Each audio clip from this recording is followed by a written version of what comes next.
Hi students, 10th പാസ്സായതിനു ശേഷം +1 commerce സ്ട്രീമിൽ admission എടുത്തു വന്നിരിക്കുന്ന നിങ്ങളെല്ലാവരെയും അക്കൗണ്ടൻസി ക്ലാസ്സിലേക്ക് ആദ്യമേ തന്നെ സ്വാഗതം ചെയ്യുന്നു. ഇത് നമ്മളുടെ അക്കൗണ്ടൻസിയുടെ ഒഫീഷ്യലായ ചാനലാണ്. നമ്മൾ ഇനിയുള്ള വീഡിയോസ് എല്ലാം ഈ ചാനൽ വഴി ആയിരിക്കും നിങ്ങൾക്ക് സെൻഡ് ചെയ്ത് തരുന്നത്. അപ്പോൾ എല്ലാവരും എല്ലാ വീഡിയോസും കൃത്യമായി കാണുവാൻ ശ്രദ്ധിക്കണം. ഓക്കെ, നമുക്കറിയാം അക്കൗണ്ടൻസി ഒരു പ്രാക്ടിക്കൽ സബ്ജക്റ്റ് ആണെന്നറിയാം. തിയറിയും അതേപോലെ തന്നെ പ്രോബ്ലത്തിനും ഈക്വൽ ഇമ്പോർട്ടൻസ് വരുന്ന ഒരു പേപ്പറാണ് അക്കൗണ്ടൻസി.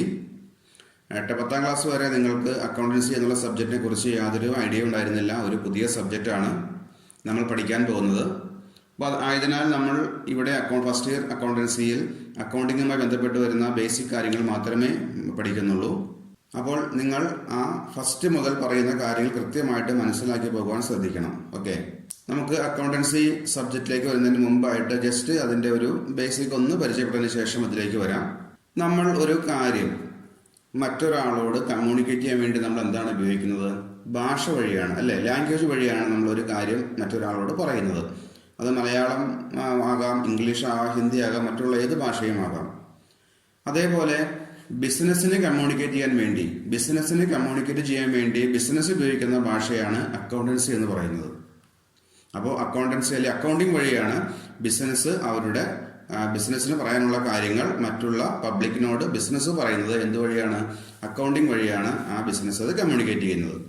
ഓക്കെ, അപ്പോൾ ഫസ്റ്റ് ഇയർ നമുക്ക് അക്കൗണ്ടൻസിയുടെ ബേസിക് കാര്യങ്ങൾ മാത്രമേ പഠിക്കുന്നുള്ളൂ. അപ്പോൾ നമ്മളത് കാര്യങ്ങൾ കൃത്യമായിട്ട് പഠിച്ചു പോകാൻ കൃത്യമായിട്ട് ഒന്നുകൂടി നിങ്ങൾ ഓർമ്മിപ്പിക്കുകയാണ്. ഓക്കെ, ഞാൻ നിങ്ങളെ ഒരു ബിസിനസ് സ്ഥാപനം പരിചയപ്പെടുത്താം. നമുക്ക് അതുവഴി അക്കൗണ്ടിങ്ങിൻ്റെ ഫസ്റ്റ് ക്ലാസ് സ്റ്റാർട്ട് ചെയ്യാം. നിങ്ങൾക്ക് എല്ലാവർക്കും വളരെ താല്പര്യമുള്ള ഒരു സ്ഥാപനമാണ് ഞാൻ പരിചയപ്പെടുത്തുന്നത്. നിങ്ങൾക്ക് എല്ലാവർക്കും അറിയാം, നമ്മളുടെ അടുത്തുള്ള ഒരു സ്ഥാപനമാണ് വണ്ടർല. വീഗാലാൻഡ് വണ്ടർല എന്ന് എല്ലാവരും കേട്ടിട്ടുണ്ടായിരിക്കാം, അവർ പോയിട്ടുള്ളവരായിരിക്കാം. ആരാണ് വണ്ടർലയുടെ മാനേജിംഗ് ഡയറക്ടർ എന്ന് നിങ്ങൾക്ക് അറിയാമോ? അതെ, ആരാണ്? കൊച്ചൗസ് ചിറ്റലപ്പള്ളി. ഓക്കെ, അപ്പോൾ അദ്ദേഹം ആദ്യമായി ആ സംരംഭം നമ്മളുടെ കൊച്ചിയിൽ സ്റ്റാർട്ട് ചെയ്യുമ്പോൾ എന്താണ് അദ്ദേഹം ചെയ്തത്? എന്തെല്ലാം കാര്യങ്ങളാണ് ചെയ്തതെന്ന് നിങ്ങൾക്കൊന്ന് പറയാൻ പറ്റുമോ? ഒന്ന് ഓർത്തു നോക്കിയേ. അദ്ദേഹം എന്ത് ചെയ്തു? തിരിച്ചറിഞ്ഞു, ഐഡന്റിഫൈ ചെയ്തു ആ ബിസിനസിന്റെ സാധ്യത. നമ്മുടെ കൊച്ചിയിൽ ആ ഒരു അമ്യൂസ്മെന്റ് പാർക്കിന്റെ സാധ്യത തിരിച്ചറിയുകയാണ് അദ്ദേഹം. പിന്നീട് അതിനുവേണ്ടി കുറച്ച് ലാൻഡ് അക്വയർ ചെയ്യുന്നു, ലാൻഡ് വാങ്ങിക്കുകയാണ്. പിന്നെ ലൈസൻസ് കാര്യങ്ങളെല്ലാം ശരിയാക്കുന്നു. അതേപോലെ തന്നെ അതിൻ്റെ കൺസ്ട്രക്ഷൻ സ്റ്റാർട്ട് ചെയ്യുന്നു, റൈഡുകളെല്ലാം സെറ്റ് ചെയ്യുന്നു, അഡ്വർടൈസ്മെന്റ് കൊടുക്കുന്നു, സ്റ്റാഫിനെ അപ്പോയിന്റ് ചെയ്യുന്നു, പിന്നീട് ഇനാഗുറേറ്റ് ചെയ്യുന്നു. വളരെ ഭംഗിയായിട്ട് നല്ല രീതിയിൽ ആ ബിസിനസ് ഇപ്പോൾ നിലവിൽ പ്രവർത്തിച്ചു പോകുന്നു. ഓക്കെ, അപ്പോൾ ഇത്രയും കാര്യങ്ങൾ ആ ഒരു സംരംഭത്തിൻ്റെ പുറകിൽ ഒരുപാട് കാര്യങ്ങളുണ്ട്. നമ്മൾ ജസ്റ്റ് ഒന്ന് സ്പീഡിൽ പറഞ്ഞു പോയതാണ്. അപ്പോൾ നമുക്ക് ഏതൊരു സ്ഥാപനമാണെങ്കിലും പുതുതായിട്ട് സ്റ്റാർട്ട് ചെയ്യുമ്പോൾ നമുക്ക് അതിൻ്റെ ബാക്കിൽ ഒരുപാട് വർക്കുകളുണ്ട്. ഓക്കെ, അപ്പോൾ അദ്ദേഹം ആ ബിസിനസ്സുമായി മുന്നോട്ട് പോകുന്നു. പിന്നീട് ബിസിനസ് സ്റ്റാർട്ട് ചെയ്തു. ഡെയിലി അതേപോലെ വിസിറ്റേഴ്സ് ബിസിനസ്സിലേക്ക് വരുന്നുണ്ട്. ഇൻകം നിങ്ങൾ പോയിട്ടുള്ളവർക്കറിയാം, പാസ് എടുത്ത് അല്ലെങ്കിൽ അതിൻ്റെ എമൗണ്ട് കൊടുത്ത് നിങ്ങൾ അതിൻ്റെ അകത്ത് കയറുന്നു. നല്ല രീതിയിൽ ആ ബിസിനസ് മെയിൻറ്റെയിൻ ചെയ്ത് പോരുന്നു. ബിസിനസ് സ്റ്റാർട്ട് ചെയ്തു.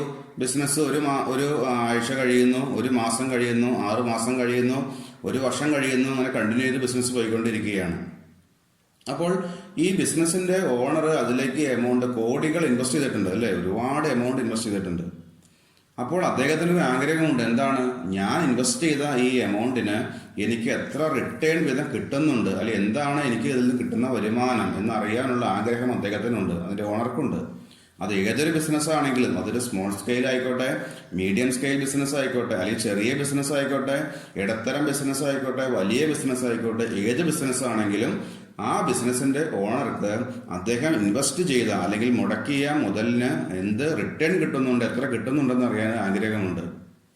അതേപോലെ തന്നെ നിങ്ങൾ ഇതേപോലെ +1 ജോയിൻ ചെയ്തു. +1 ജോയിൻ ചെയ്ത കുട്ടികൾ, നിങ്ങൾ +1 അത് കംപ്ലീറ്റ് ചെയ്ത് +2ലേക്ക് കയറുന്നതിന് മുമ്പായിട്ട് നിങ്ങൾക്ക് ഒരു എക്സാം നടത്തുന്നുണ്ട്. ആ എക്സാമിന്റെ ബേസിൽ നിങ്ങൾക്ക് മാർക്ക് അല്ലെങ്കിൽ സ്കോർ അസൈൻ ചെയ്യുന്നുണ്ട്. അപ്പോൾ നിങ്ങൾക്ക് എത്ര സ്കോർ കിട്ടിയെന്ന് അറിയാൻ നിങ്ങൾക്കും ആഗ്രഹമുണ്ട്, ഇല്ലേ? ശരിയാണ്. ഓക്കെ, അപ്പോൾ അതേപോലെ തന്നെയാണ് ബിസിനസ്സിനും. അപ്പോൾ എന്ത് ചെയ്യുന്നു? ബിസിനസ് അവരുടെ മാക്സിമം 1 വർഷത്തിനുള്ളിൽ ഏത് ബിസിനസ് ആണെങ്കിലും അവർ ഇൻവെസ്റ്റ് ചെയ്ത ആ എമൗണ്ടിന് അല്ലെങ്കിൽ മുടക്കിയ മുതൽ മുടക്കിന് എത്ര റിട്ടേൺ കിട്ടിയെന്ന് അറിയാൻ ആഗ്രഹമുണ്ട്. അപ്പൊ അങ്ങനെ അറിയണമെന്നുണ്ടെങ്കിൽ ആ ബിസിനസ് അവരുടെ അക്കൗണ്ടുകൾ തയ്യാറാക്കിക്കൊണ്ടാണ് അറിയുന്നത്, അവരുടെ ബിസിനസിന്റെ റിട്ടേൺ അല്ലെങ്കിൽ ആ ബിസിനസിന്റെ ഓണർ ഇൻവെസ്റ്റ് ചെയ്ത എമൗണ്ടിന് എത്ര റിട്ടേൺ വന്നു എന്ന് അറിയുന്നത്. അത് പ്രോഫിറ്റ് ആകാം, ലോസ് ആകാം, അതെല്ലാം നാം പിന്നീട് പഠിക്കും. അപ്പോൾ അങ്ങനെയാണ് ആ ബിസിനസ് സ്ഥാപനത്തിന്റെ അല്ലെങ്കിൽ അതിന്റെ ആ റിസൾട്ട് അവർ അറിയുന്നത്. ഓക്കെ, അപ്പോൾ നമ്മൾ ഇവിടെ പഠിക്കാൻ പോകുന്നത് ആ ബിസിനസിന്റെ റിസൾട്ട് എങ്ങനെ അറിയുന്നു. ആ റിസൾട്ട് അറിയാൻ വേണ്ടി നമ്മൾ എന്തെല്ലാം അക്കൗണ്ടുകൾ റെഡിയാക്കുന്നു. ഓരോ അക്കൗണ്ട് തയ്യാറാക്കിക്കൊണ്ടാണ് ബിസിനസ് റിസൾട്ട് അറിയുന്നത്. നിങ്ങൾക്ക് എക്സാം നടത്തുന്നുണ്ട് എങ്കിൽ ബിസിനസ് അവരുടെ അക്കൗണ്ട് തയ്യാറാക്കിക്കൊണ്ടാണ് ബിസിനസിന്റെ റിസൾട്ട് അല്ലെങ്കിൽ പ്രോഫിറ്റ് ആണോ ലോസ് ആണോ അല്ലെങ്കിൽ സാമ്പത്തിക നില എങ്ങനെയാണെന്ന് എന്നെല്ലാം അറിയുന്നത്. അപ്പോൾ അതിലേക്കുള്ള ഒരു സ്റ്റെപ്പ് ബൈ സ്റ്റെപ്പ് പ്രോസസ്സാണ് നമ്മൾ ഇവിടെ ഫസ്റ്റ് ഇയറിൽ പഠിക്കാൻ പോകുന്നത്. അപ്പോൾ ഫസ്റ്റ് വരുന്ന തിയറി സെക്ഷനാണ്. പിന്നീട് നമ്മൾ 3rd ചാപ്റ്റർ മുതൽ അക്കൗണ്ടൻസിയുടെ ബേസിക് ആയിട്ടുള്ള ഇതേപോലുള്ള അക്കൗണ്ട് തയ്യാറാക്കുന്ന ബേസിക് ചാപ്റ്റർ ആണ് നമ്മൾ 3rd ചാപ്റ്റർ മുതൽ സ്റ്റാർട്ട് ചെയ്യുന്നത്. അപ്പോൾ ഇപ്പോൾ നമ്മൾ ഡിസ്കസ് ചെയ്യാൻ പോകുന്ന ഫസ്റ്റ് ചാപ്റ്റർ ആണ്. ചാപ്റ്റർ എല്ലാം നമുക്ക് പിന്നീട് പരിചയപ്പെടാം. അപ്പോൾ അതിന്റെ സ്റ്റെപ്പ് ബൈ സ്റ്റെപ്പ് പ്രോസസ്സിലൂടെയാണ് നമ്മൾ ഈ ഫസ്റ്റ് ഇയർ അക്കൗണ്ടൻസി കടന്നു പോകുന്നത്. നിങ്ങൾ ഏതെല്ലാം മേഖലയിൽ അക്കൗണ്ട് അല്ലെങ്കിൽ കൊമേഴ്സ് സ്ട്രീമിൽ നിങ്ങൾ എവിടെയെല്ലാം പോകുന്നുണ്ടോ അവിടെ എല്ലാം നമ്മൾക്ക് ആവശ്യമുള്ള ഒരു സബ്ജക്റ്റാണ് അക്കൗണ്ടൻസി എന്ന് പറയുന്നത്. നമ്മുടെ മെയിൻ സബ്ജക്റ്റാണ് അക്കൗണ്ടൻസി. അപ്പം അതുകൊണ്ട് അതിൻ്റെ ബേസിക് കാര്യങ്ങൾ ബേസിക് ആയിട്ടുള്ള നമ്മൾ പഠിക്കുന്ന എല്ലാം കൃത്യമായിട്ട് തന്നെ പഠിച്ചു പോകാനായിട്ട് കൃത്യമായിട്ട് ശ്രദ്ധിക്കണം. ഓക്കെ, അപ്പോൾ അതുമായി ബന്ധപ്പെട്ട് നമ്മളുടെ കാര്യങ്ങൾ ഞാൻ അവിടെ നിന്ന് സ്റ്റോപ്പ് ചെയ്യാണ്. നമ്മൾ ഇനി പറയാൻ പോകുന്നത് നമ്മൾ അക്കൗണ്ടൻസി എന്നുള്ള സബ്ജക്റ്റിലേക്കൊന്ന് വരികയാണ്. അപ്പോൾ ആ സബ്ജക്റ്റിലേക്ക് വരുമ്പോൾ നിങ്ങൾ ആദ്യമേ 2 കാര്യങ്ങൾ അറിഞ്ഞിരിക്കണം. അതിലൊരു പോയിന്റ് ഞാൻ ഓൾറെഡി പറഞ്ഞു. ഏതാണത്? ബിസിനസിന്റെ അല്ലെങ്കിൽ ബിസിനസിന്റെ ലാംഗ്വേജ് എന്ന് പറയുന്നത്, ലാംഗ്വേജ് ഓഫ് ബിസിനസ് എന്ന് പറയുന്നത് ഏതാണ്? Correct, accountancy or accounting. Accounting ആണ് ബിസിനസിന്റെ ലാംഗ്വേജ് എന്ന് പറയുന്നത്. ബിസിനസിന്റെ ഭാഷ എന്ന് പറയുന്നത് അക്കൗണ്ടിങ് ആണ്. ഓക്കെ, അതേപോലെ അറിഞ്ഞിരിക്കേണ്ട വേറൊരു കാര്യമാണ് നമ്മളുടെ അക്കൗണ്ടിങ്ങിന്റെ ഫാദർ ആരാണെന്നുള്ളതൊന്നും അറിഞ്ഞിരിക്കണം. അക്കൗണ്ടിങ്ങിന്റെ ഫാദറായിട്ട് അറിയപ്പെടുന്നത് ലൂക്ക പാസിയോലി എന്ന് പറയുന്ന വ്യക്തിയാണ്. അദ്ദേഹത്തിന്റെ പിക്ചർ നിങ്ങൾക്ക് അവിടെ കാണാം. ലൂക്ക പാസിയോലി എന്ന് പറയുന്ന ഒരു ഇറ്റാലിയൻ മാത്തമാറ്റീഷ്യൻ ആയിരുന്നു അദ്ദേഹം. ഇറ്റാലിയൻ മാത്തമാറ്റീഷ്യൻ ആയിരുന്നു ലൂക്ക പാസിയോലി എന്ന് പറയുന്ന ആ വ്യക്തി. അദ്ദേഹമാണ് is referred to as the father of accounting and book keeping. അപ്പോൾ അക്കൗണ്ടിങ്ങിന്റെ ഫാദറായിട്ട് അറിയപ്പെടുന്നത് ലൂക്ക പാസിയോലി ആണ്. അദ്ദേഹം ഒരു ബുക്ക് നമ്മൾക്ക് അല്ലെങ്കിൽ അക്കൗണ്ടിങ്ങുമായി ബന്ധപ്പെട്ട് അദ്ദേഹം ഒരു ബുക്ക് എഴുതിയിട്ടുണ്ട്. ആ താഴെ നിങ്ങൾക്ക് കാണാം ഹിസ് ബുക്ക്. അദ്ദേഹത്തിന്റെ ബുക്കിന്റെ പറയുന്നത് ഇങ്ങനെയാണ്: review of arithmetic as geometric properties എന്നുള്ള ഒരു ബുക്ക് അദ്ദേഹത്തിന്റെ വക സംഭാവനയാണ്. Is considered as the first book on double entry book keeping. അപ്പൊ ആദ്യമായി അക്കൗണ്ടിങ്ങുമായി ബന്ധപ്പെട്ട് അല്ലെങ്കിൽ ഡബിൾ എൻട്രി ബുക്ക് കീപ്പിംഗുമായി ബന്ധപ്പെട്ട് എന്താണെന്നുള്ളതെല്ലാം പിന്നീട് പഠിക്കാം. അപ്പോൾ ഡബിൾ എൻട്രി ബുക്ക് കീപ്പിംഗുമായി ബന്ധപ്പെട്ട് ഫസ്റ്റ് ബുക്കായിട്ട് കൺസിഡർ ചെയ്യുന്നത് ഈ ലൂക്ക പാസിയോലി അദ്ദേഹം എഴുതിയ ആ review of arithmetic as geometric properties എന്നുള്ള ആ ഒരു ബുക്ക് അറിയപ്പെടുന്നു. അപ്പൊ അദ്ദേഹമാണ് അക്കൗണ്ടൻസിയുടെ പിതാവായി അറിയപ്പെടുന്നത്. 2 കാര്യങ്ങൾ പഠിച്ചു. First, language of business, that is accounting, and father of accounting Luca Pacioli. Okay, then next നമ്മൾ ഇനി കാണാൻ പോകുന്നത് നമ്മൾ ഈ വർഷം ഏതെല്ലാം ചാപ്റ്റേഴ്സ് അല്ലെങ്കിൽ എത്ര ചാപ്റ്റർ നമുക്ക് ഈ വർഷം കവർ ചെയ്യാനുണ്ട് എന്നുള്ളതാണ്. അപ്പൊ അത് പറയുമ്പോൾ നമുക്ക് അക്കൗണ്ടൻസി 2 പാർട്ടായിട്ട് പറയുന്നു. Part 1 and part 2. പാർട്ട് 1-ൽ അതേപോലെ പാർട്ട് 2-വിൽ നമ്മൾ കവർ ചെയ്യുന്ന ഏതെല്ലാം ചാപ്റ്റേഴ്സ് ആണുള്ളത് എന്നുള്ളതാണ് ഇനി നിങ്ങൾ കാണാൻ പോകുന്നത്. ഓക്കെ, അപ്പോൾ ഫസ്റ്റ് ചാപ്റ്റർ മുതൽ ജസ്റ്റ് ഒന്ന് പരിചയപ്പെട്ടു പോകാം. ജസ്റ്റ് ഒന്ന് കാണാൻ നോക്കിക്കൊള്ളുക. ഫസ്റ്റ് പറയുന്നു ഇൻട്രൊഡക്ഷൻ ടു അക്കൗണ്ടിങ്. അതാണ് ഫസ്റ്റ് ചാപ്റ്റർ പറയുന്നത്, അക്കൗണ്ടിങ്ങിന്റെ ഇൻട്രൊഡക്ഷൻ. നമ്മൾ ആ ചാപ്റ്റർ ആണ് ഇപ്പോൾ ഈ ക്ലാസ്സുകളിലെല്ലാം ഇനി ഫസ്റ്റ് കാണാൻ പോകുന്നത്. ഫസ്റ്റ് ചാപ്റ്റർ ആയ ഇൻട്രൊഡക്ഷൻ, അക്കൗണ്ടൻസിയെ കുറിച്ചുള്ള ഒരു ഇൻട്രൊഡക്ഷൻ. ദെൻ സെക്കൻഡ് ചാപ്റ്റർ പറയുന്നു തിയറി ബേസ് ഓഫ് അക്കൗണ്ടിങ്. അപ്പോൾ അക്കൗണ്ടൻസി അല്ലെങ്കിൽ അക്കൗണ്ടിങ് എന്ന് പറയുന്നത് നമ്മൾ ചുമ്മാ അങ്ങനെ എഴുതിയിരിക്കുന്നതല്ല, ഒരു തിയറിയുടെ ബേസിലാണ്. ഒരുപാട് തിയറികളുണ്ട്. ആ തിയറിയുടെ ബേസിലാണ് നമ്മൾ ഓരോ അക്കൗണ്ടുകളും നമ്മൾ വർക്ക് ചെയ്യുന്നത്. അപ്പോൾ അല്ലെങ്കിൽ ഒരു സ്ഥാപനത്തിലെ അക്കൗണ്ടന്റ് അക്കൗണ്ടന്റ് ചെയ്യുന്ന വർക്കുകളെല്ലാം ഇതേപോലെയുള്ള അക്കൗണ്ടിങ് തിയറിയുടെ ബേസിലാണ്. അപ്പോൾ എക്സ്പെർട്ടുകൾ ഇതേപോലെ നമ്മളുടെ ഈ അക്കൗണ്ടൻസിക്ക് അല്ലെങ്കിൽ അക്കൗണ്ടിങ്ങിന് വേണ്ടി കുറെ തിയറി ഡെവലപ്പ് ചെയ്തിട്ടുണ്ട്. ആ തിയറികളാണ് നമ്മൾ സെക്കൻഡ് ചാപ്റ്റർ ഫുള്ള് പഠിക്കുന്നത്. അത് ഫുൾ തിയറിയാണ്. ഓക്കെ, കുറെ പ്രിൻസിപ്പിൾസ് ആണത്, കുറെ തത്വങ്ങളാണ് പഠിക്കാൻ പോകുന്ന സെക്കൻഡ് ചാപ്റ്റർ വരുന്നത്. ഓക്കെ, തേർഡ് ചാപ്റ്റർ നോക്കുക. തേർഡും ഫോർത്തും ചാപ്റ്റർ ആണ് നമ്മൾ അവിടെ പ്രോബ്ലം സ്റ്റാർട്ട് ചെയ്യാൻ പോകുന്നത്, അല്ലെങ്കിൽ അക്കൗണ്ടിങ് സ്റ്റാർട്ട് ചെയ്യാൻ പോവാണ്. അതാണ് ചാപ്റ്റർ കാണുന്നത്, റെക്കോർഡിംഗ് ഓഫ് ട്രാൻസാക്ഷൻസ്. ട്രാൻസാക്ഷൻസ് എന്താണെന്നെല്ലാം പിന്നീട് പഠിക്കാം. ട്രാൻസാക്ഷൻസ് റെക്കോർഡ് ചെയ്യാൻ പോവാണ്, ബുക്കിലേക്ക് എന്ത് ചെയ്യുന്നു, എഴുതാൻ പോവുകയാണ്, രേഖപ്പെടുത്താൻ പോവുകയാണ്. അതാണ് തേർഡും ഫോർത്തും ചാപ്റ്റർ വരുന്നത്. ബിസിനസ്സിൽ നടക്കുന്ന ഓരോ കാര്യങ്ങളും ബിസിനസിന്റെ ബുക്കിലേക്ക് കൃത്യമായിട്ട് എന്ത് ചെയ്യണം, റെക്കോർഡ് ചെയ്യണം. അപ്പോൾ ആ റെക്കോർഡ് ചെയ്യുന്ന പ്രോസസ്സാണ് തേർഡ് ആൻഡ് ഫോർത്ത് ചാപ്റ്റർ വരുന്നത്. ഓക്കെ, നെക്സ്റ്റ് ഫിഫ്ത്ത് ചാപ്റ്റർ നോക്കുക. ഫിഫ്ത്ത് ചാപ്റ്ററിന്റെ ഹെഡാണ് ബാങ്ക് റീകൺസീലിയേഷൻ സ്റ്റേറ്റ്മെന്റ്. BRS എന്നറിയപ്പെടുന്ന ഒരു സ്റ്റേറ്റ്മെന്റ് ആണ് ബാങ്ക് റീകൺസീലിയേഷൻ സ്റ്റേറ്റ്മെന്റ്. അത് ഫിഫ്ത്ത് ചാപ്റ്റർ ആയിട്ട് വരുന്നു. നെക്സ്റ്റ് ചാപ്റ്റർ കാണാം, trial balance and rectification of errors. പുതിയ ടൈമാണല്ലേ, നിങ്ങൾക്ക് മനസ്സിലായിട്ടില്ല എന്നറിയാം. ട്രയൽ ബാലൻസ് അതെല്ലാം പിന്നീട് പഠിക്കും. Trial balance and rectification of errors. ഇതിൽ തെറ്റുകൾ സംഭവിച്ചാൽ അതിനെ കറക്റ്റ് ചെയ്യുന്ന ഒരു ചാപ്റ്ററാണ് ഈ സിക്സ്ത് ചാപ്റ്റർ വരുന്നത്. ഓക്കെ, നെക്സ്റ്റ് നോക്കുക. Seventh chapter depreciation, provisions and reserves. Depreciation എന്ന് പറഞ്ഞാൽ നിങ്ങൾ ജസ്റ്റ് ആയിട്ട് പേടൊന്ന് കേട്ട് കാണുമായിരിക്കും. ഡിപ്രീസിയേഷൻ എന്ന് പറഞ്ഞാൽ നമ്മളൊരു ഫിക്സഡ് അസറ്റുകൾ വാങ്ങിയാൽ, അസറ്റ് വാങ്ങിക്കഴിഞ്ഞാൽ അത് തേയ്മാനം സംഭവിക്കും. ഇപ്പം എക്സാമ്പിൾ പറഞ്ഞാൽ നിങ്ങളൊരു ബൈക്ക് വാങ്ങുന്നു. ആ ബൈക്ക് നിങ്ങൾ വാങ്ങിയപ്പോൾ അതിൻ്റെ വില ഒരു 1 lakh rupees ആയിരുന്നുവെങ്കിൽ ഒരു 2 മാസം കഴിഞ്ഞ് ആ ബൈക്ക് കൊടുക്കുമ്പോൾ നിങ്ങൾക്ക് 1 lakh കിട്ടുന്നില്ല, അസറ്റിന്റെ വില കുറഞ്ഞു പോകുന്നു. അപ്പൊ അങ്ങനെ എന്തുകൊണ്ട് അസറ്റിന്റെ വില കുറയുന്നു, അത് എങ്ങനെ കണക്കാക്കാം എന്നുള്ളതാണ് നമ്മൾ 7th ചാപ്റ്റർ പഠിക്കാൻ പോകുന്ന ഡിപ്രീസിയേഷൻ എന്നുള്ള ചാപ്റ്റർ വരുന്നത്. ഓക്കെ, നെക്സ്റ്റ് നോക്കുക. Next 8th chapter bills of exchange ആണ്.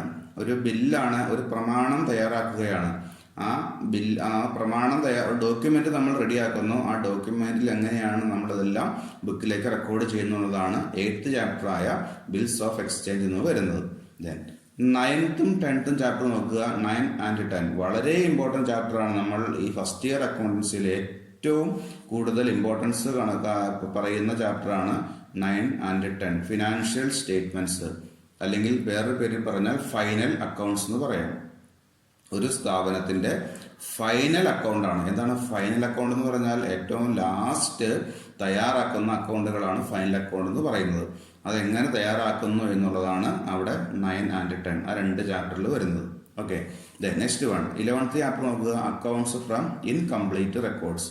അക്കൗണ്ട്സ് ഫ്രം ഇൻകംപ്ലീറ്റ് റെക്കോർഡ്സ് എന്ന് പറഞ്ഞാൽ അവിടെ കൃത്യമായിട്ട് പറയുന്നുണ്ട് കംപ്ലീറ്റ് ആകുന്നില്ല എന്ന് പറഞ്ഞാൽ നിങ്ങൾ പഠിക്കാൻ പോകുന്ന ഈ റൂളോ കാര്യങ്ങളോ ഒന്നും അറിയാത്ത ആളുകൾ ഉണ്ടെങ്കിൽ, അല്ലെങ്കിൽ അക്കൗണ്ടിങ് വർക്കുകളെ കുറിച്ച് വ്യക്തതയില്ലാത്ത ആളുകൾ തയ്യാറാക്കുന്ന ഒരു അക്കൗണ്ട് എന്ന് പറയാൻ വേണമെങ്കിൽ, അങ്ങനെയല്ല എങ്കിലും അങ്ങനെ ജസ്റ്റ് നമുക്ക് പറഞ്ഞു പോകുന്നു.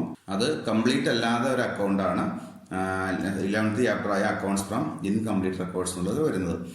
നെക്സ്റ്റ് നോക്കുക. Last 2 chapter computer based accounting ആണ്. നമ്മൾ ഇതുവരെ പറഞ്ഞതെല്ലാം മാനുവൽ അക്കൗണ്ടിംഗ് ആയിരുന്നു. 12, 13 ചാപ്റ്റർ വരുന്നത് കമ്പ്യൂട്ടറുമായി ബന്ധപ്പെട്ട് വരുന്ന application of computers in accounting. അതേപോലെ ലാസ്റ്റ് ചാപ്റ്റർ കമ്പ്യൂട്ടേഴ്സിന്റെ അക്കൗണ്ടിങ് സിസ്റ്റം എന്നുള്ളതാണ് ലാസ്റ്റ് ചാപ്റ്റർ വരുന്നത്. അത് 2 കമ്പ്യൂട്ടർ ബേസ്ഡ് ആണ്. ഇവിടെ തിയറി മാത്രമേ ഉള്ളൂ. സെക്കൻഡ് ഇയറിലാണ് അതിന്റെ പ്രാക്ടിക്കൽ എല്ലാം വരുന്നത്. അപ്പൊ ഇത്രയും ചാപ്റ്ററുകളാണ് നമ്മൾ ഈ വർഷം കവർ ചെയ്യേണ്ടത്. ഓക്കെ, അപ്പൊ അതിൽ ഓരോ ചാപ്റ്ററായിട്ട് നമുക്ക് ഡിസ്കസ് ചെയ്ത് പോകാം. അതിൽ ഫസ്റ്റ് ചാപ്റ്ററിലേക്കാണ് നമ്മൾ ഇവിടെ പോകുന്നത്. ഫസ്റ്റ് ചാപ്റ്റർ ഇന്ന് സ്റ്റാർട്ട് ചെയ്യുന്നു. സ്റ്റാർട്ട് ചെയ്യുമ്പോൾ നമ്മൾ ഇന്നത്തെ ക്ലാസ്സിൽ ഡെഫിനിഷൻ മാത്രമേ പറയുന്നുള്ളൂ. പിന്നീട് അടുത്ത ക്ലാസ്സുകളിൽ ഡീറ്റെയിൽ ആയിട്ട് അടുത്ത ക്ലാസ്സുകളിലേക്ക് പോകാം. ഓക്കെ, അപ്പൊ നമുക്ക് ചാപ്റ്റർ സ്റ്റാർട്ട് ചെയ്യാം. ചാപ്റ്ററിന്റെ ഹെഡ് എന്താണ്? ചാപ്റ്ററിന്റെ പേരെന്താണ്? Introduction to accounting. അക്കൗണ്ടിങ്ങിലേക്ക് ഒന്ന് ഒരു ഇൻട്രൊഡക്ഷൻ കൊടുക്കുകയാണ് അക്കൗണ്ടിങ്ങിന്. ഓക്കെ, അപ്പോൾ നമുക്ക് ആ ചാപ്റ്റർ ഒന്ന് സ്റ്റാർട്ട് ചെയ്യാം. അപ്പോൾ നമുക്ക് ഈ ചാപ്റ്ററിൽ അക്കൗണ്ടൻസിയുടെ ഡെഫിനിഷൻ മാത്രം ഒന്ന് കാണാം. ഓക്കെ, അപ്പോൾ ഡെഫിനിഷൻ നിങ്ങൾ ഇവിടെ സ്ലൈഡിൽ ഡെഫിനിഷൻ കാണുമ്പോൾ ആ ഡെഫിനിഷൻ ജസ്റ്റ് ഞാനൊന്ന് പറയും. അതിനുശേഷം നിങ്ങൾ എന്ത് ചെയ്യണം? അതൊന്ന് ബൈഹാർട്ട് ചെയ്യാൻ ശ്രമിക്കുക. വളരെ സിമ്പിളായിട്ട് നിങ്ങൾക്ക് ബൈഹാർട്ട് ചെയ്യാൻ സാധിക്കും. നമുക്ക് ഇപ്പോൾ തന്നെ പഠിക്കാം. നമ്മുടെ ഈ ക്ലാസ് കഴിയുമ്പോൾ തന്നെ നിങ്ങൾ ബൈഹാർട്ട് ചെയ്തോളൂ. നമുക്ക് ഓരോ പോയിന്റും കൃത്യമായിട്ട് മനസ്സിലാക്കി തന്നെ പോകാം. ഓക്കെ, ഡെഫിനിഷൻ ഓഫ് അക്കൗണ്ടിങ് അവിടെ പറയുന്നു, കാണാം. According to AICPA means American Institute of Certified Public Accountants എന്ന് പറഞ്ഞാൽ അമേരിക്കൻ ആ AICPA ആണ് അക്കൗണ്ടിങ്ങിന് കൃത്യമായ ഒരു ഡെഫിനിഷൻ നൽകിയിരിക്കുന്നത്. അവരുടെ അഭിപ്രായത്തിൽ എന്താണ് അക്കൗണ്ടിങ് എന്നാണ് അവിടെ താഴെ പറയുന്നത്. അപ്പോൾ AICPA എന്നുള്ള ഇൻസ്റ്റിറ്റ്യൂഷന്റെ ബേസിൽ അവർ അക്കൗണ്ടൻസി എങ്ങനെ നിർവചിക്കുന്നു അതാണ് താഴെ കാണുന്നത്. നമുക്ക് നോക്കാം, പഠിക്കാം. എന്താ പറയുന്നത്? Accounting is an art of recording. ഞാൻ ആദ്യം ഫുൾ ഒന്ന് വായിക്കാം, അതിനുശേഷം നമുക്ക് എക്സ്പ്ലെയിൻ ചെയ്യാം. Okay. Accounting is an art of recording, classifying and summarising in a significant manner and in terms of money transactions and events which are in part at least of a financial character and interpreting the results thereof. ഇതാണ് അക്കൗണ്ടൻസിയുടെ ഡെഫിനിഷനായിട്ട് ആര് പറയുന്നത്? AICPA. Definition കുറച്ച് lengthy ആണല്ലേ, നിങ്ങൾ പഠിക്കൊന്നും വേണ്ട, നമുക്ക് പഠിക്കാം. Okay, നോക്കാം. ഫസ്റ്റ് ഓരോ പോയിന്റ് എടുക്കാം. ഈ ഓരോ പോയിന്റും അതിൻ്റെ ഓരോ ഫീച്ചേഴ്സ് ആണ്. നെക്സ്റ്റ് ക്ലാസ്സിൽ നമ്മൾ കാണാം. അക്കൗണ്ടിങ്ങിൽ പറയുന്ന ഓരോ പോയിന്റും അതിന്റെ അക്കൗണ്ടിങ്ങിന്റെ ഓരോ ഫീച്ചേഴ്സ് ആണ്. First one, accounting is an art of recording. Okay, accounting എന്ന് പറഞ്ഞാൽ അതൊരു കലയാണ്. ആർട്ട് മീൻസ് കല. എന്തിന്റെ കലയാണ്? റെക്കോർഡ് ചെയ്യാനുള്ള ഒരു കലയാണ്. ഓക്കെ, നിങ്ങൾ ശ്രദ്ധിക്കുക, നിങ്ങളുടെ ക്ലാസ്സിൽ 50 കുട്ടികൾ ഉണ്ടെങ്കിൽ ഈ 50 കുട്ടികളുടെ നോട്ട്ബുക്ക് ഒന്ന് നോക്കണം. നിങ്ങൾ ഓരോ കുട്ടികളുടെ നോട്ട്ബുക്ക് വ്യത്യസ്തമായിരിക്കും എന്ന് പറഞ്ഞാൽ അവർ ആ ബുക്കിലേക്ക് എഴുതുന്ന കാര്യങ്ങൾ വ്യത്യസ്തമായിരിക്കും, അല്ലെങ്കിൽ അവരുടെ ഹാൻഡ് റൈറ്റിംഗ് ഡിഫറെൻ്റ് ആയിരിക്കും. അപ്പോൾ അത് വളരെ ഭംഗിയായിട്ട് നീറ്റായിട്ട് എഴുതുന്നവരുണ്ട്, വളരെ നമുക്ക് ബുക്ക് നോക്കിക്കഴിഞ്ഞാൽ ജസ്റ്റ് ഒരു ഇതായിട്ട് എഴുതുന്നവരുമുണ്ട്. ഓക്കെ, അപ്പോൾ അക്കൗണ്ടിങ് അതേപോലെ തന്നെയാണ്. അക്കൗണ്ടിങ് എന്ന് പറഞ്ഞാൽ അതൊരു കലയാണ്. എന്തിനുള്ള കലയാണ്? റെക്കോർഡ് ചെയ്യാനുള്ള ഒരു കലയാണ് അക്കൗണ്ടിങ് എന്ന് പറഞ്ഞാൽ. അതാണ് അക്കൗണ്ടിങ്ങിന്റെ ഫസ്റ്റ് ഫീച്ചറായിട്ട് പറയുന്നത്. Accounting is an art of recording. വളരെ കലാപരമായ, വളരെ ഭംഗിയായിട്ട് നമുക്ക് ചെയ്യാവുന്ന ഒരു വർക്കാണ് അക്കൗണ്ടിങ് എന്ന് പറയുന്നത്. ഓക്കെ, ദെൻ പിന്നീട് എന്ത് ചെയ്യുന്നു? ക്ലാസിഫൈ ചെയ്യുന്നു. ക്ലാസിഫൈ ചെയ്യുന്നു പറഞ്ഞാൽ തരംതിരിക്കുന്നു. നമ്മൾ ബുക്കിലേക്ക് റെക്കോർഡ് ചെയ്ത് വെച്ച കാര്യങ്ങൾ നമ്മൾ പിന്നീട് എന്ത് ചെയ്യുന്നു? അതിനെ തരംതിരിക്കുകയാണ്. അതാണ് രണ്ടാമത് ചെയ്യുന്ന കാര്യം. അപ്പൊ അക്കൗണ്ടിങ് ബിസിനസ് നടക്കുന്ന ഓരോ കാര്യങ്ങളും ആദ്യമേ ബുക്കിലേക്ക് എഴുതി വെക്കുന്നു, പിന്നീട് അതിനെ നമ്മൾ എന്ത് ചെയ്യുന്നു? തരംതിരിക്കുകയാണ്, ക്ലാസിഫൈ ചെയ്യുന്നു. And summarising in a significant manner. Summarising എന്ന് പറഞ്ഞാൽ ചുരുക്കി എഴുതുകയാണ്. സിഗ്നിഫിക്കന്റ് മാനർ എന്ന് പറഞ്ഞാൽ അർത്ഥപൂർണമായ ഒരു ക്രമത്തിലേക്ക്. അപ്പോൾ അക്കൗണ്ടിങ് എന്ന് പറഞ്ഞാൽ അതൊരു കലയാണെന്ന് പറഞ്ഞു. അത് കലാപരമായിട്ട് നമ്മൾ ബുക്കിലേക്ക് റെക്കോർഡ് ചെയ്തു. റെക്കോർഡ് ചെയ്ത കാര്യങ്ങൾ നമ്മൾ പിന്നീട് തരംതിരിച്ചു. ആ തരംതിരിച്ചു കഴിഞ്ഞാൽ പിന്നീട് എന്ത് ചെയ്യുന്നു? അതിനെ ചുരുക്കി എഴുതുകയാണ്. എങ്ങനെ ചുരുക്കി എഴുതുന്നു? ഒരു അർത്ഥപൂർണമായ ഒരു ക്രമത്തിലേക്ക് നമ്മൾ അതിനെ ചുരുക്കി എഴുതുന്നു. ഇതെല്ലാം എഴുതുന്നത് എങ്ങനെയാണെന്നുള്ളതെല്ലാം പിന്നീട് പഠിക്കും. അതിനെല്ലാം ഓരോ അക്കൗണ്ടുകളുണ്ട്, അതിനെല്ലാം ഓരോ പേരുകളെല്ലാം പിന്നീട് പറയും. ഇപ്പോൾ നിങ്ങൾ ജസ്റ്റ് ഒന്ന് മനസ്സിലാക്കാൻ ശ്രമിക്കുക. ഓക്കെ, അപ്പോൾ summarising in a significant manner. Okay, അവിടെ സ്റ്റോപ്പ് ചെയ്യുന്നു. സിഗ്നിഫിക്കന്റ് മാനർ, ഒരു പ്രത്യേക രീതിയിൽ, പ്രത്യേക മാനറിൽ നമ്മൾ അതെന്ത് ചെയ്യുന്നു? ചുരുക്കി എഴുതുകയാണ്. ഓക്കെ, ദെൻ നെക്സ്റ്റ് നോക്കാം. And in terms of money transactions and events. Money transactions and events എന്ന് പറഞ്ഞാൽ നമ്മൾ അക്കൗണ്ടിങ് വർക്കുകൾ അല്ലെങ്കിൽ ബിസിനസ് നടക്കുന്ന കാര്യങ്ങൾ, പണപരമായ കാര്യങ്ങൾ മാത്രമേ ബുക്കിലേക്ക് രേഖപ്പെടുത്താൻ പാടുള്ളൂ. പണപരമായ കാര്യങ്ങൾ മാത്രം. എക്സാമ്പിൾ പറഞ്ഞാൽ, ബിസിനസ്സിൽ വർക്ക് ചെയ്യുന്ന ഒരു എംപ്ലോയിക്ക് ബിസിനസ് എന്ത് ചെയ്യുന്നു? സാലറി കൊടുക്കുന്നു. അത് പണപരമായ കാര്യമാണ്, അല്ലെ? നമ്മൾ ക്യാഷായിട്ടാണ് കൊടുക്കുന്നത്. അപ്പൊ അങ്ങനെ കൊടുക്കുമ്പോൾ ആ കാര്യം ബുക്കിൽ റെക്കോർഡ് ചെയ്യണം. ബിസിനസ്സിലേക്ക് ഒരു കമ്പ്യൂട്ടർ വാങ്ങുന്നു, അവിടെ ക്യാഷ് നമ്മുടെ കയ്യിൽ നിന്ന് പോയിട്ടുണ്ട്, അവിടെ പണമായിട്ട് ബന്ധമുണ്ട്. അപ്പൊ അങ്ങനെ പണമായിട്ട് ബന്ധമുള്ള കാര്യങ്ങൾ മാത്രമേ എന്ത് ചെയ്യാൻ പാടുള്ളൂ? ബുക്കിലേക്ക് റെക്കോർഡ് ചെയ്യാൻ പാടുള്ളൂ. അക്കൗണ്ട് ബുക്കിലേക്ക് റെക്കോർഡ് ചെയ്യാൻ പാടുള്ളൂ എന്നാണ് അവിടെ പറയുന്നത്. നോക്കുക, in terms of money transactions and events. ഒരുപാട് ഇവന്റുകളുണ്ട്, ഒരുപാട് കാര്യങ്ങൾ ബിസിനസ് നടക്കും. അതെല്ലാം ബിസിനസ് റെക്കോർഡ് ചെയ്യാൻ നമുക്ക് അക്കൗണ്ട് ബുക്കിൽ കാണിക്കാൻ പാടില്ല. അതിന് പണപരമായിട്ടുള്ള എന്തെങ്കിലും ബന്ധമുണ്ടെങ്കിൽ മാത്രമേ എന്ത് ചെയ്യാൻ പാടുള്ളൂ? അക്കൗണ്ട് ബുക്കിൽ റെക്കോർഡ് ചെയ്യാൻ പാടുള്ളൂ എന്നാണ് പറയുന്നത്. ഓക്കെ, അത് തന്നെ വീണ്ടും പറയുന്നു. Which are in part at least of a financial character. അതിന് ഫൈനാൻഷ്യൽ ക്യാരക്ടർ എന്ന് പറഞ്ഞാൽ സാമ്പത്തികമായ എന്തെങ്കിലും ഒരു ബന്ധം ഉണ്ടായിരിക്കണം, എങ്കിലേ ബുക്കിൽ റെക്കോർഡ് ചെയ്യാൻ പാടുള്ളൂ എന്നാണ് വീണ്ടും പറയുന്നത്. Then and interpreting the results thereof. Interpret എന്ന് പറഞ്ഞാൽ വിശദീകരിക്കുക എന്നാണ്. Interpreting the results thereof, നമുക്ക് കിട്ടിയ റിസൾട്ട് എന്താണോ, നമ്മൾ ആദ്യമേ പറഞ്ഞിരുന്നു അല്ലേ, നമുക്ക് റിസൾട്ട് എന്തുമായിക്കോട്ടെ, റിസൾട്ട് എന്താണ്, ബിസിനസ് റിസൾട്ട് എന്തായിരിക്കും, പ്രോഫിറ്റ് ഓർ ലോസ്, ഒന്നുകിൽ ലാഭമായിരിക്കാം അല്ലെങ്കിൽ നഷ്ടമായിരിക്കാം. അപ്പൊ എന്ത് തന്നെയാണെങ്കിലും അത് എന്ത് ചെയ്യുന്നു, മറ്റുള്ളവർക്ക് അത് വിശദീകരിച്ചു കൊടുക്കുകയാണ്. വിശദീകരിക്കണം, കാരണം ബിസിനസ്സുമായി താല്പര്യമുള്ള ഒരുപാട് ആളുകളുണ്ട്. അപ്പൊ അവർക്കത് അറിയാൻ ആഗ്രഹമുണ്ട്. അപ്പൊ അവർക്ക് വേണ്ടി അത് വിശദീകരിച്ചു കൊടുക്കുകയാണ്. ആ കൊടുക്കുന്ന അല്ലെങ്കിൽ എങ്ങനെയാണ് വിശദീകരിച്ചു കൊടുക്കുന്നത്, നമ്മൾ അക്കൗണ്ട് തയ്യാറാക്കിക്കൊണ്ടാണ്. ബിസിനസ്സിന് പറയാൻ പറ്റില്ലല്ലോ എനിക്ക് ഇത്ര റിസൾട്ട് കിട്ടിയെന്ന്. അതെങ്ങനെ ബിസിനസ് പറയുന്നത്, ബിസിനസ് അവരുടെ അവസാനം ഒരു വർഷത്തിന്റെ അവസാനമാകുമ്പോൾ അവരുടെ അക്കൗണ്ട് തയ്യാറാക്കും. ആ അക്കൗണ്ട് തയ്യാറാക്കുന്നത് വഴിയാണ് ബിസിനസ് അവരുടെ റിസൾട്ട് മറ്റുള്ളവരിലേക്ക് കമ്മ്യൂണിക്കേറ്റ് ചെയ്യുന്നത്. ഇതാണ് അക്കൗണ്ടിങ്ങിന്റെ ഡെഫിനിഷനായിട്ട് ആര് പറയുന്നത്, AICPA. AICPA means American Institute of Certified Public accountants. Okay, ഇനി ഒന്ന് പഠിക്കാൻ നോക്കാം. അക്കൗണ്ടിംഗ് എന്ന് പറഞ്ഞാൽ ഒരു ആർട്ടാണ്, കലയാണ്. എന്തിനുള്ള കലയാണ്, ബിസിനസിന്റെ ബുക്കിലേക്ക് ട്രാൻസാക്ഷൻസ് എന്ന് പറയും, പിന്നീട് പഠിക്കാം. അതായത് കാര്യങ്ങൾ കൃത്യമായിട്ട് ബിസിനസിന്റെ ബുക്കിലേക്ക് എഴുതി വെക്കുന്ന ഒരു കലയാണ് അക്കൗണ്ടിങ് എന്ന് പറയുന്നത്. എഴുതിയ മാത്രം പോരാ, എന്ത് ചെയ്യണം, പിന്നീട് അതിനെ ക്ലാസിഫൈ ചെയ്യണം, സമ്മറൈസ് ചെയ്യണം, അതേപോലെ തന്നെ മറ്റുള്ളവരിലേക്ക് അത് എന്ത് ചെയ്യണം, കമ്മ്യൂണിക്കേറ്റ് ചെയ്യണം. അതാണ് അക്കൗണ്ടിങ്ങിന്റെ ഡെഫിനിഷൻ നമ്മൾ ഒന്ന് കോമൺ ആയിട്ട് പറയുന്നത്. നോക്കൊന്നുകൂടി കാണാം. Accounting is an art of recording, classifying and summarising in a significant manner. അത്രയും ആദ്യം ഒരു ഫസ്റ്റ് സ്റ്റെപ്പായിട്ട് പഠിക്കുക. അക്കൗണ്ടിംഗ് എന്ന് പറഞ്ഞാൽ accounting is an art of record ചെയ്യുന്ന ഒരു കലയാണ്. റെക്കോർഡ് ചെയ്താൽ പിന്നെ എന്ത് ചെയ്യുന്നു, അതിനെ ക്ലാസിഫൈ ചെയ്യുന്നു, സമ്മറൈസ് ചെയ്യുന്നു. എങ്ങനെ സമ്മറൈസ് ചെയ്യുന്നത്, ഇൻ എ സിഗ്നിഫിക്കന്റ് മാനർ എന്ന് പറഞ്ഞാൽ അർത്ഥപൂർണമായ ഒരു വിധത്തിലാണ് അതിനെ എന്ത് ചെയ്യുന്നത്, നമ്മളത് ക്ലാസിഫൈ ചെയ്യുന്നത്. Then and in terms of, next പാർട്ടിലേക്ക് വരാം. And in terms of money transactions and events which are in part at least of a financial character എന്ന് പറഞ്ഞാൽ പണപരമായ കാര്യങ്ങൾ മാത്രമേ ബുക്കിൽ റെക്കോർഡ് ചെയ്യാൻ പാടുള്ളൂ. പണപരമായ കാര്യങ്ങൾ മാത്രമേ ബിസിനസിന്റെ ബുക്കിൽ റെക്കോർഡ് ചെയ്യാൻ പാടുള്ളൂ, അല്ലാത്തതൊന്നും റെക്കോർഡ് ചെയ്യരുത്. ഇപ്പൊ എക്സാമ്പിൾ പറഞ്ഞാൽ നമ്മുടെ ബിസിനസ്സിൽ 2 എംപ്ലോയീസ് തമ്മിൽ വഴക്ക് കൂടുന്നു, അത് ബിസിനസ് ബുക്കിൽ റെക്കോർഡ് ചെയ്യാൻ സാധിക്കില്ല. അതേപോലെ ഒരു എംപ്ലോയി ബിസിനസിന്റെ ആവശ്യങ്ങൾക്ക് വേണ്ടി പുറത്തു പോകുന്നു, റെക്കോർഡ് ചെയ്യാൻ പറ്റില്ല. അത് പണപരമായ കാര്യമല്ലാതെ ഒരു എംപ്ലോയി എന്ത് ചെയ്യുന്നു, ട്രാൻസ്ഫർ ചെയ്യുന്നു, വേറൊരു സ്ഥലത്തേക്ക് മാറ്റുന്നു, അത് ബിസിനസിന്റെ അക്കൗണ്ട് ബുക്കിൽ കാണിക്കാൻ പറ്റില്ല. കാരണം എന്താണ്, പണപരമായ ഒരു കാര്യം അവിടെ വരുന്നില്ല.